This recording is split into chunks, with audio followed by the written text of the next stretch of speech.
Let's talk about hype for a minute. Every now and again, a film's released that the critics go crazy for, tell you how awesome it is and to see it as soon as possible, and Cabin in the Woods was one of those films.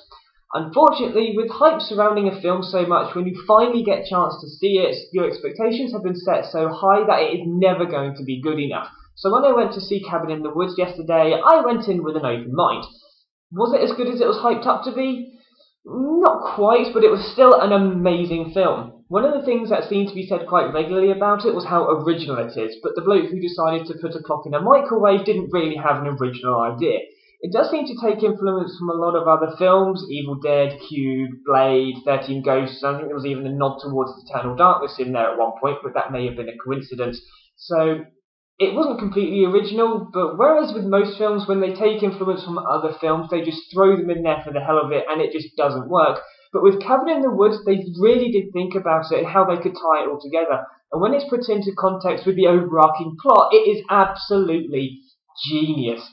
It's also seen to be advertised as a horror film, and if you're going in to watch this looking for a really good, scary horror film, you're probably going to be a little bit disappointed, seeing that it isn't all horror. It does seem to do a few other genres as well. It's got the horror section, supernatural bit, action bit, but if you're looking for the horror thing of it, although it does its horror bit well, it doesn't do it all the way through, but what it does do instead, it does extremely well. Whereas with most films, when they try and chuck in as many genres as possible, it just flicks between them too regularly, and it just ends up as a complete mess.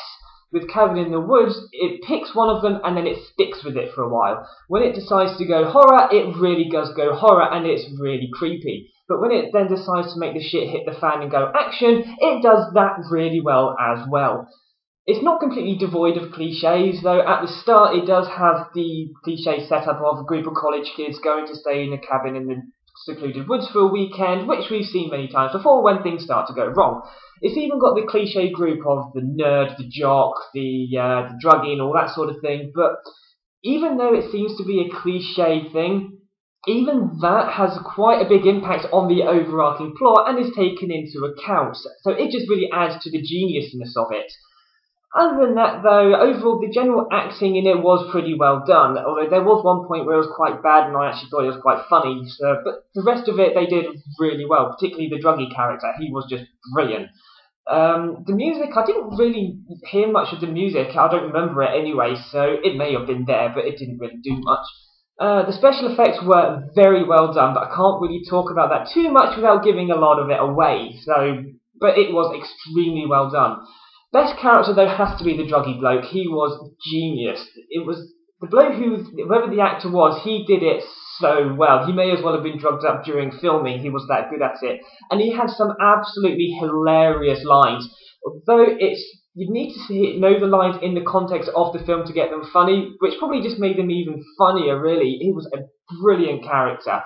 Though, to sum up, though, it's probably not quite as good as it has been hyped up to be, but it is still an absolutely fantastic film, and I would highly recommend it.